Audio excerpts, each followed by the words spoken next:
Good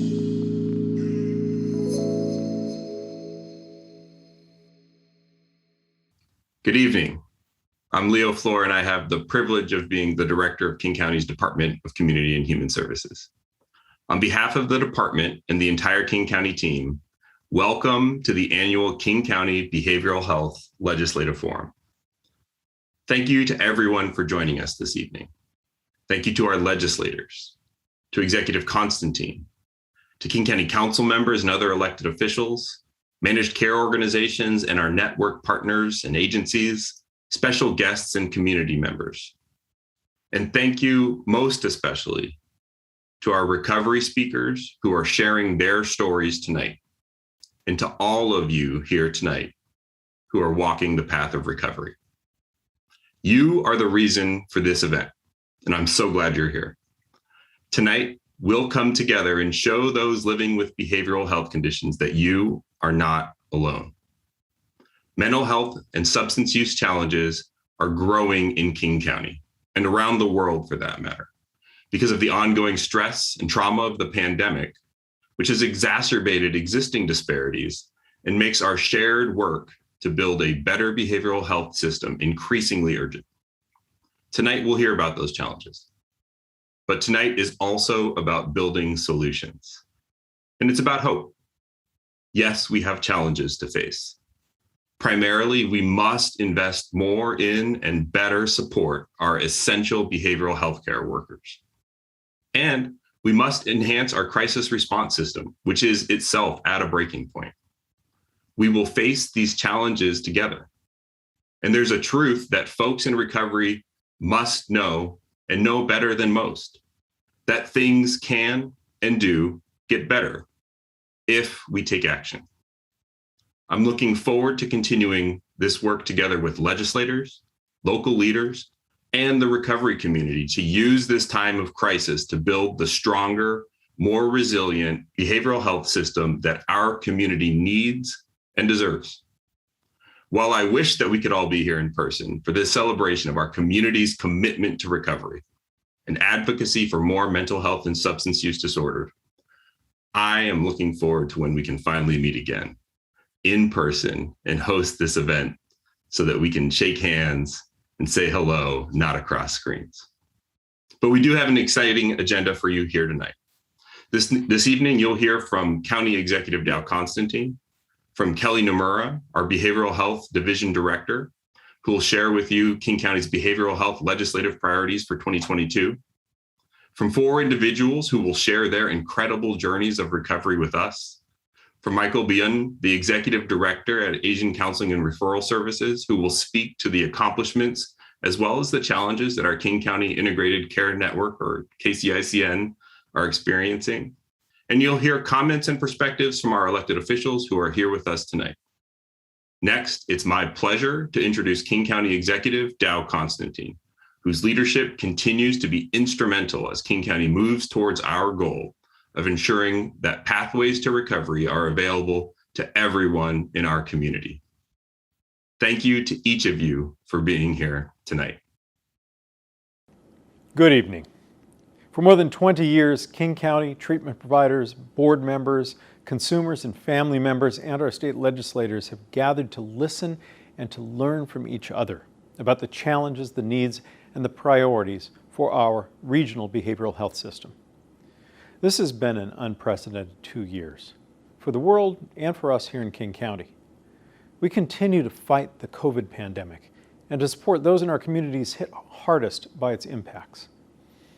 With support from our state and federal partners, King County has provided isolation and quarantine facilities to help more than 3,200 people recover from COVID who were not able to safely isolate in their own homes or who did not have a home. Thanks to our strong local network, behavioral health care services have been available at every location. COVID has challenged all of our health and human services programs and systems. I want to thank our incredible network of behavioral health care providers for their response to consumers and the community throughout this unprecedented crisis. With support from our state legislators, we've opened the first of our Health Through Housing hotels, moving 100 people out of homelessness. They're only the first of some 1,600 people experiencing chronic homelessness who will receive not just safe housing, but on-site services they need 24/7 to reclaim their health and enter into recovery in 2021 and 2022. For over 30 years, King County government has coordinated publicly funded mental health and substance use services for our region. We're committed to finding ways to improve access to treatment and to ensure the best quality of care for our residents. To achieve our true north, that every person in King County will have the opportunity to thrive, to achieve their highest potential, we must ensure the doors to treatment and recovery are open for everyone. We're working to fund programs and services to connect people to behavioral health treatment, primary care, homelessness and housing assistance, employment, and connections to community. Our vision is an integrated healthcare system where people can get the treatment they need when and where they need it. To do that takes partnerships, collaboration, and funding. The last few years, our legislature has made many needed advances and increased funding to support behavioral health treatment, and I want to thank them. But I know you agree with me that we are not there yet.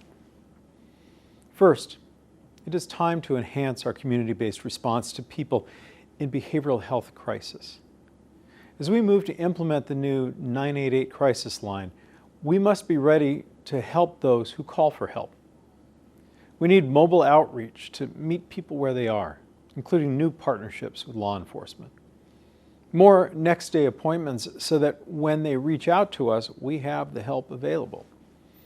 More peer counselors and clinicians, and more crisis stabilization units. And we must be able to pay wages for the people in our community who do this incredibly important work. We cannot hope to expand our behavioral health crisis response system and improve access to treatment if we fail to adequately invest in our behavioral health workforce. An increase in our Medicaid behavioral health rates will help us to close the gap. We have held the first conversations about the needs of our behavioral health care system, and I believe we can continue to work together to achieve a response that leaves no one behind. You'll hear more tonight about our legislative priorities, and you'll hear the voices of recovery. They are the reason this work is so important. With the right supports, anyone is capable of recovery, and everyone deserves that opportunity. I look forward to joining you in the months ahead as we support all of our neighbors and friends on the path to recovery. Thank you. Hi, I'm Michael Robertson, and thank you for the opportunity to share with you my journey and how I got here.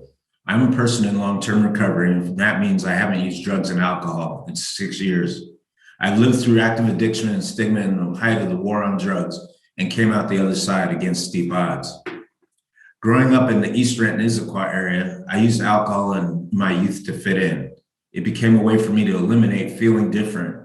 There were 3 things in my life that would reduce feelings of inadequacy: music, sports, and drinking. Drinking drowned out the constant racial jokes and epithets. Although others began to see my lack of control in my adolescence, it was undetectable to me and my parents. My drinking led to earning a reputation as a fighter and a thief, and a sense of respect bred by fear. By the time I was 17, I was drinking every chance I could get. My denial kept me from realizing I was using substances to max abandonment, sexual abuse, and cultural identity. I even experienced suicidal ideation. Most of that stemmed from my being adopted by a white family and not having any way to begin self-discovery, develop autonomy, or have my esteem sanctioned by my cultural peers. The bottom line is, for as long as I can remember, I never felt wanted, included, valued, or part of the community. My youth propelled me into a destructive way of life. I became physically, emotionally, and spiritually bankrupt. I stopped communicating with my friends, family, and church community. I abandoned my career as a dental assistant, and I couldn't maintain a job and generate an income to support my using. I began to engage in crime to pay for my burgeoning cocaine habit. I also developed an insatiable need for isolation because of the shame and constant failure in pursuit of perfection. I thought there was something inherently wrong with me morally. When I couldn't stop using, I was sent to prison. And then when the confinement was lifted, I would use again. The cycle of use, arrest, confinement, failed attempts at abstinence, and even worse use continued for over 25 years. This cycle was bolstered by housing insecurity and criminalization of my disease. I was regarded as a person, although homeless and chronically using, I was trying to be a drug kingpin. He could stop if he wanted to. People who smoke crack need to go to prison. Not only was I in this cycle of addiction, I was a member in a society that refused to identify it as a disorder, to be treated. I was continually told by so many that if I stopped victimizing the public by my behavior, my use would stop. I sought out solutions like inpatient treatment, the ADOTSA program, and 12-step meetings. I couldn't find the perfect formula to control my use of cocaine and alcohol. No matter how much or how little I use, nothing could keep me from using, going to prison, losing my housing. I didn't know that my recovery would be an inside job and take a committed decision. No one told me I had an actual disorder. I was told it would take a program of behavioral modification inside of confinement. I was told I was in fact a criminal who used cocaine and alcohol. I was never told I was a person with a disorder, chronically preoccupied with cocaine and alcohol use and criminal behavior followed because of my obsession to obtain it. It wasn't until the present opioid epidemic caught momentum and I was arrested the last time it changed my life. So when I was offered a chance to enter drug court in lieu of confinement and engage in treatment, I took it. I noticed this time it was different. Treatment didn't talk about stopping my criminal behavior. They did ask me about my trauma for the first time and provided a process to work out the root of my pain and my need to use drugs and alcohol to attempt to repair past and present damage in my life. I even noticed they used different terminology for so much of the treatment process. For the first time in my life, I didn't feel like I was begging for a chance at changing my life because I was suffering from a disorder. Treatment came first, not confinement. I was able to find approaches tailored to the disorder that fit me. Suddenly, there was a lot less stigma, and I didn't feel like I was singled out by clinicians, society, or the judicial system. I was finally able to fully grab the opportunity for a new life. Today, I am one of the lucky ones. I've not used since 2016 and have built and maintained a solid foundation of recovery. I am currently a certified peer counselor with Peer Washington and work as a peer services specialist in the same King County drug diversion court I proudly graduated from. I am avidly involved in recovery advocacy for those suffering from SUD and/or mental health challenges and work to create behavioral health policy change throughout Washington state. I want to be a person who is at the forefront of normalizing recovery for persons who are marginalized with their mortality in the balance. I'll close with this. The reality is many persons whom I have never met had to overdose and die for me to have a chance at real recovery. From a disorder that had my name on it, and with many more who aren't with us today, their sacrifice removed much, but not all the criminality and stigma from what was venomously called addiction and seen solely as criminal activity. Those loss created space for my healing. I'm only here speaking to you today through the grace of my spirituality, self-discovery, community, and changes in an archaic system. I was given an opportunity to participate in drug court and work on myself with the help of many people in the drug court staff, treatment services, and being of service in the 12-step community. Please remember, the community is the most critical part of the healing environment because it produces trust, empathy, accountability, commitment, and tolerance of not only the lived experience, but the unlived experience as well. Thank you for being part of my recovery. Thank you so much, Michael, for sharing your important story with us tonight. Hi, everyone. I'm Kelli Nomura, the Director of the Behavioral Health and Recovery Division at King County. Because of the pandemic, King County was not able to hold a legislative forum in 2020, the first one we've missed in 24 years. I have missed this event, and I'm very excited to be with you tonight. Since our last forum together, the need for behavioral health services has increased dramatically. The COVID-19 pandemic is having a profound effect on mental health and substance use. with increasing numbers of people experiencing depression, anxiety, and loneliness. We know that more than 1 in 10 people report starting or increasing alcohol or drug use to cope with the pandemic. And an alarming number of people are dying by suicide or overdose in our region. And while our behavioral health providers have worked tirelessly through this pandemic to keep up with the growing need and demand, they've experienced their own stressors and challenges wrought by this pandemic. We've seen an exodus of clinicians, labor shortages, rising supply costs, and an array of new and sometimes costly requirements to comply with. I joined King County over 5 years ago, following 30 years as part of the Behavioral Health Provider Network, and I have never seen our behavioral health system under such tremendous stress. It is clearly near the breaking point. So it's up to all of us to work together to rise to this occasion.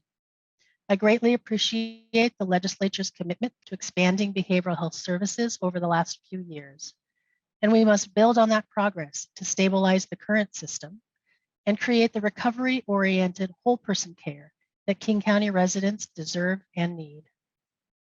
Throughout these challenging times, the King County Integrated Care Network, or KCICN, has helped providers face the challenges and pivot to meet the needs of the times.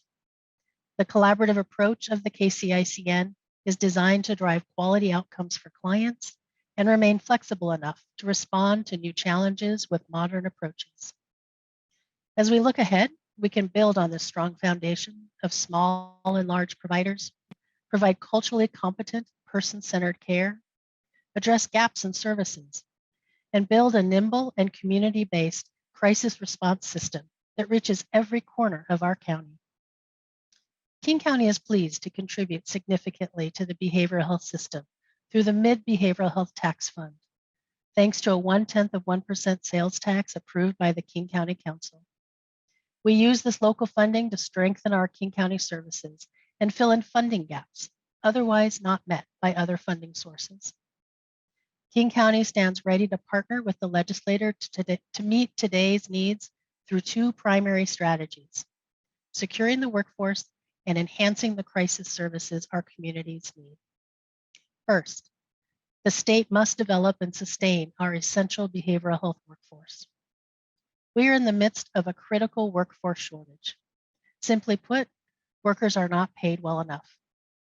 Talented and experienced people are burning out and leaving the industry for better pay and easier work.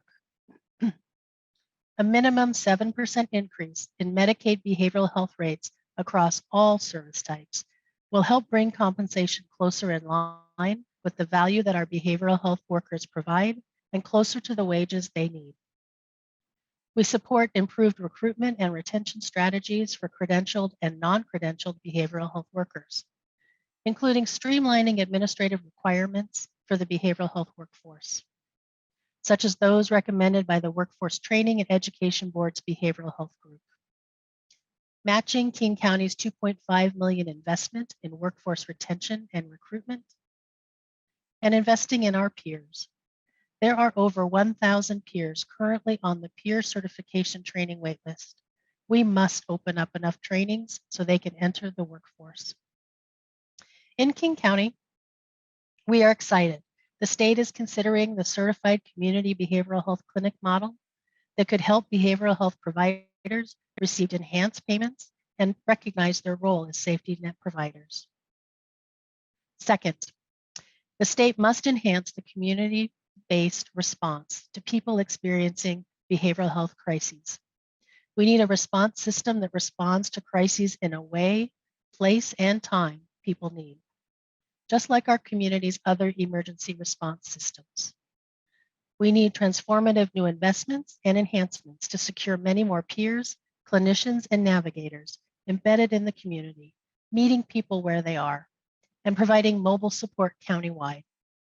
The robust system that we envision can ensure individuals in crises connect to services they need when they call the new 988 crisis line. Investments in 3 specific crisis intervention areas are needed. First, $8.6 million in non-Medicaid funding is needed to provide comprehensive mobile crisis response with rapid deployment, capability throughout King County. This investment would double the capacity of our existing youth and adult crisis response teams. Second, we must expand next day appointments for mental health and substance use. Today in King County, 2,600 next day appointments are available per year for people with mental health needs, but we estimate needing 3,500 more mental health and substance use appointments to meet the current need. And third, we appreciate the legislature's capital funding earlier this year for 2 new crisis stabilization facilities in our region as part of the True Blood settlement. However, additional operating funds are needed to bring these 2 facilities online and up to capacity. And we need more capital investments in the full spectrum of behavioral health facilities statewide, from outpatient to residential to walk-in facilities that can prevent crises from happening for individuals with intensive and acute needs.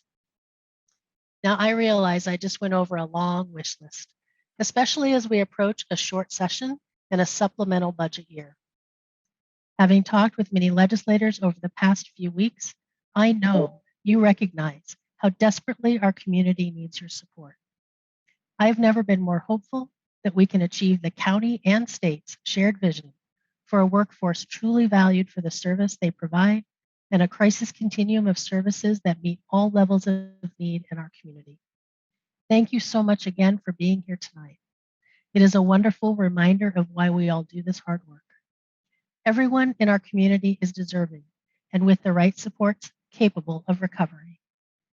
Now we will move on to the highlight of the evening, where you will hear incredible personal stories of recovery from members of our community whose lives have been touched by mental health and substance use challenges. I'd also like to thank the members of the Behavioral Health Advisory Board and others who assisted in the selection of our featured speakers tonight. Following these speakers, you will hear remarks from a KCICN provider representative. Thank you. First, please ask yourself this question. How do you go from having a master's degree in architecture to bussing tables and cleaning toilets at Panera, and then struggle your way back physically and emotionally to feel self-worth again?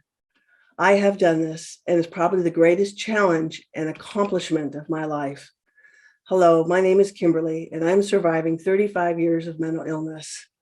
This includes a traumatic brain injury and a near fatal suicide attempt upon which I began ECT, electroconvulsive shock therapy.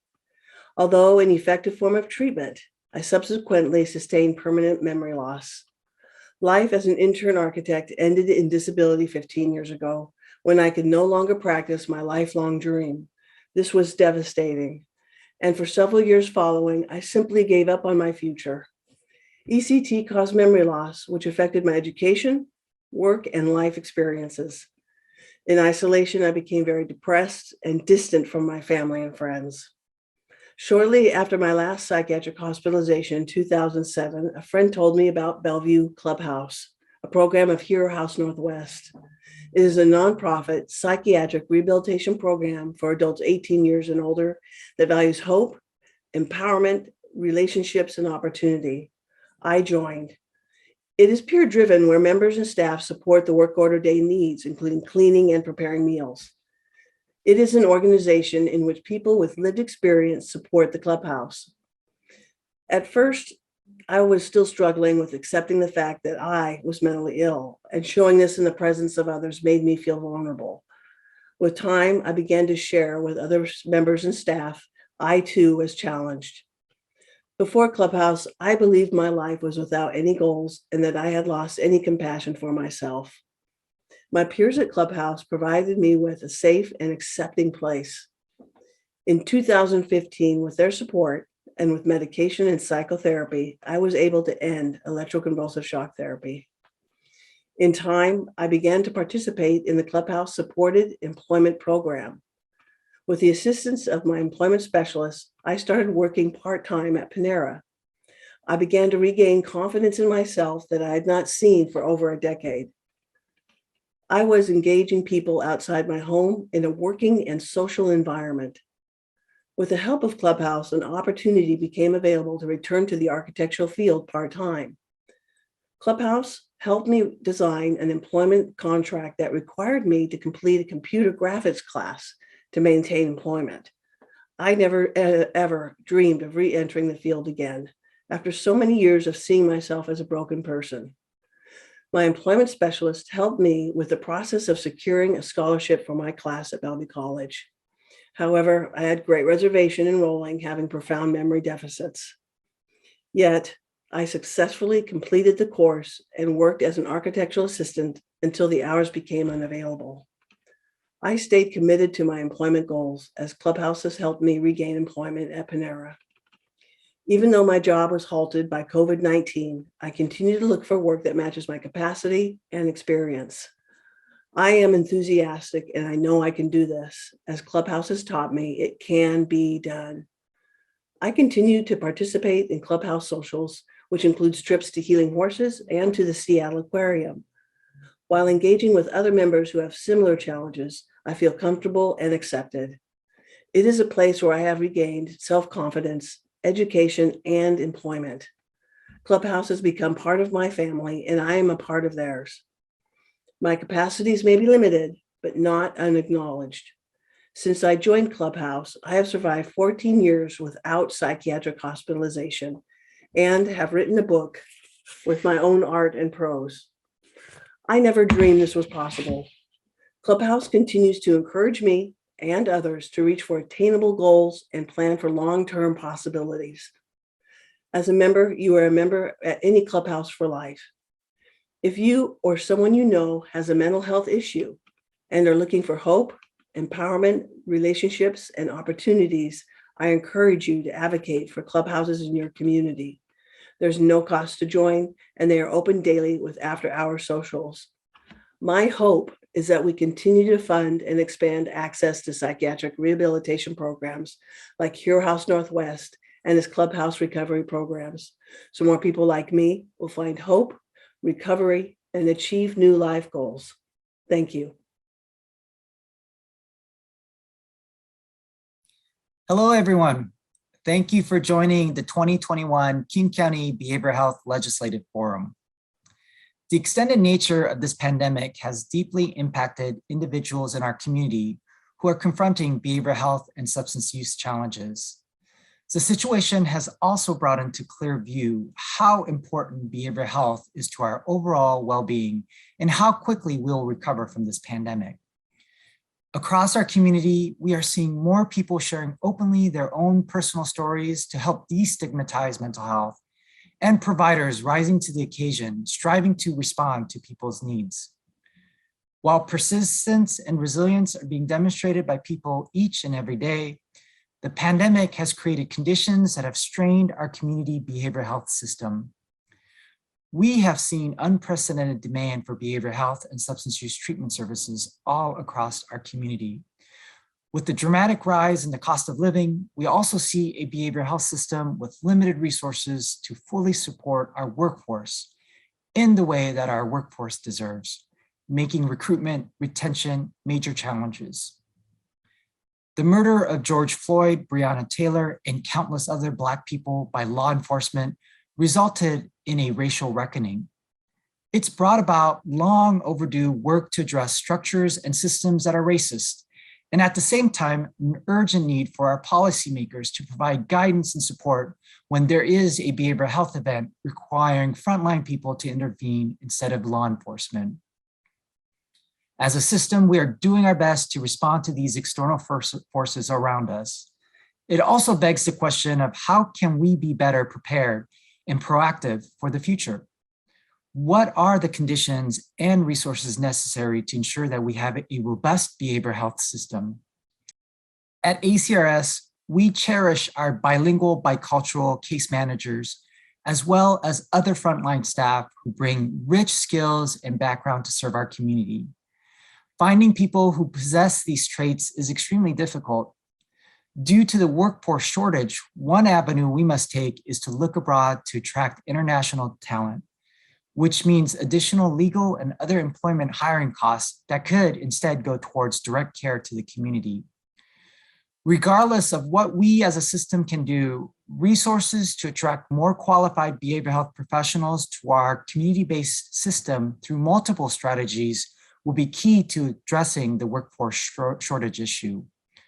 What ACRS faces as a linguistically and culturally relevant services provider parallels the challenges confronted by our rural area providers and others who serve special populations. This includes providers who utilize effective and trusted non-traditional treatment approaches, like in our Pacific Islander and Native communities, where healers complement the Western care offered to their clients. We also have an important opportunity through policy change, for example, to broaden our workforce to make more space for frontline workers who are non-credentialed. For ACRS, this means more people in our community with language and cultural skills are not deterred from pursuing a profession in the behavioral health field. There are many highly qualified and committed individuals, and we shouldn't close the door of opportunity for them to support and grow the system to keep up with the demand. This time is for all of us to help shape the conversation to address the workforce gap, pandemic recovery, and others. Our King County Integrated Care Network is one of its kind model of joint venture between providers in the system and the county to work closely to advance the well-being of our community.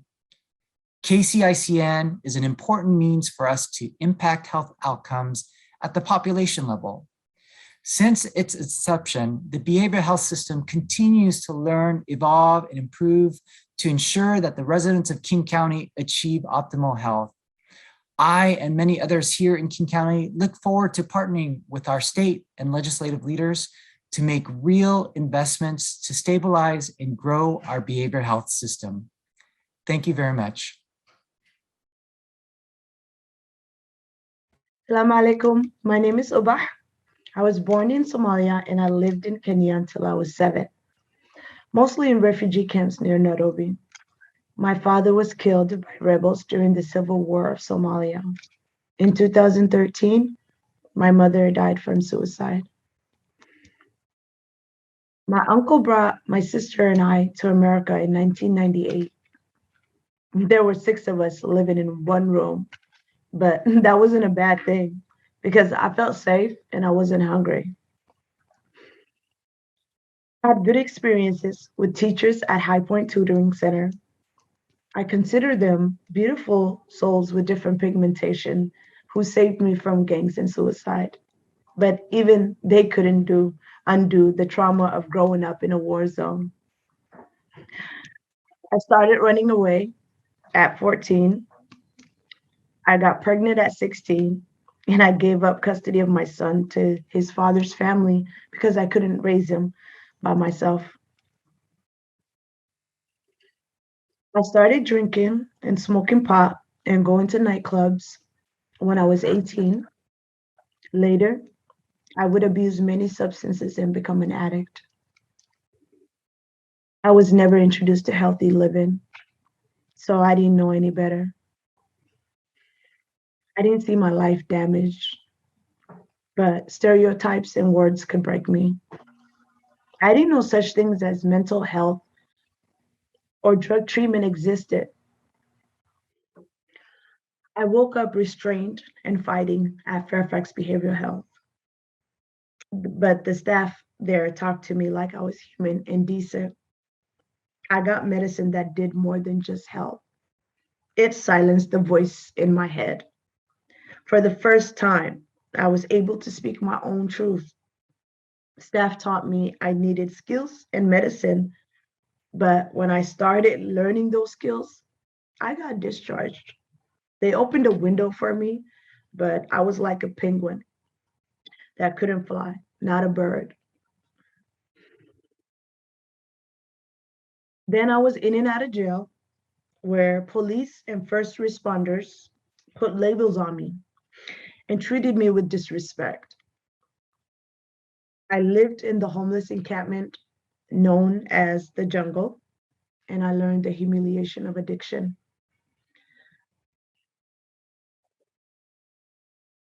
When I found out I was pregnant, I was dope sick, homeless, and so ashamed I wanted to die. I was going to get an abortion, but they needed an ultrasound. So I saw my baby with her hands together like she was praying. With that picture in my head, I kept my baby. And I got sober at Swedish Ballard addiction program for pregnant women. That felt like the start of something new and powerful for me.